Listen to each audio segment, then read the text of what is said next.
मान लीजिए कोई मरीज को कंपाइलोबैक्टर जेजुनी की इन्फेक्शन हो गई। ये बैक्टीरिया है, वो जो टर्मिनल आइलियम होती है और कोलोन होती है उसमें ये इन्फेक्शन करती है और वहाँ पर बहुत सारी इन्फ्लामेशन होती है, कोलाइटिस हो सकती है। तब जब इन्फेक्शन होती है तो हमारे शरीर में जो इम्यून सेल है वो सब एंटीबॉडी बनाती है उसको मारने के लिए।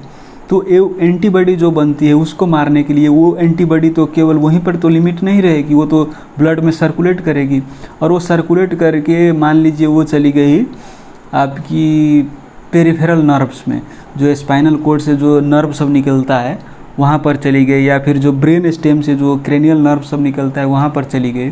तो वो एंटीबॉडी आपकी स्वान सेल को भी अटैक कर देगी। क्यों करेगी? क्योंकि जो एंटीजेनिक स्ट्रक्चर है आपकी कंपाइलोबैक्टर की, वहाँ की जो प्रोटीन की स्ट्रक्चर है वो मिलती जुलती है स्वान सेल के जो प्रोटीन की स्ट्रक्चर है उस पे से, तो उसको भी अटैक करेगी। जो माइलिन की कवर होती है आपकी जो नर्व में उसको भी अटैक करेगी, क्योंकि उसकी जो भी स्ट्रक्चर है प्रोटीन की स्ट्रक्चर वो भी हल्की मिलती जुलती है, तो माइलिन को भी डैमेज करेगी, स्वान सेल को भी डैमेज करेगी। तो जब स्वान सेल डैमेज हो जाएगी तो क्या होगी? जो माइलिनेशन की जो काम है वो रुक जाएगी, क्योंकि स्वान सेल ही माइलिनेट करती है। तो माइलिनेशन नहीं होगी नर्व फाइबर की तो क्या होगी आपकी, जैसे मान लीजिए आपकी जो लेग में जाने वाली नर्व सब है उसकी डिमाइलिनेशन हो गई तो आपको लेग पैरालिसिस हो सकती है, लेग मसल की जो पावर है वो घट सकती है। मान लीजिए आपकी फ्रेनिक नर्व में वैसी प्रॉब्लम आ गई तो आपकी जो डायफ्रामेटिक कंट्रैक्शन है वो नहीं होगी, क्योंकि डायफ्राम तो एक मसल है ना, ये तो नर्व तो करंट कैरी करती है और मसल में डिस्चार्ज जब होती है करंट तब वो कंट्रैक्ट करती है।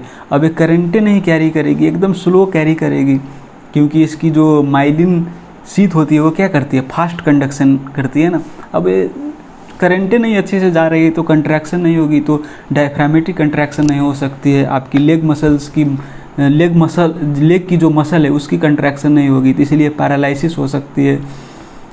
तो जो ये बैक्टीरिया के बाद जो ये डिसरेगुलेटेड जो इम्यून रिस्पॉन्स है ये केवल सिर्फ नर्व फाइबर में नहीं होती है, बहुत सारे टिश्यू में हो सकती है। जैसे आप जानते हैं कि स्ट्रेप्टोकोकल इन्फेक्शन होने के बाद कार्डाइटिस हो सकती है। जो हार्ट की टिश्यू है मसल सेल्स उसमें आपकी जो इन्फ्लामेशन भी हो सकती है, या फिर कुछ मरीज को टाइफाइड होने के बाद साइनोवाइटिस हो जाती है, जॉइंट पेन सब होती है ना, और ओरल म्यूकोसल अल्सर होती है, यूरेथ्राइटिस हो जाती है, कंजंक्टिवाइटिस हो जाती है। ये सब क्या है? वही डिसरेगुलेटेड इम्यून रिस्पॉन्स है ना।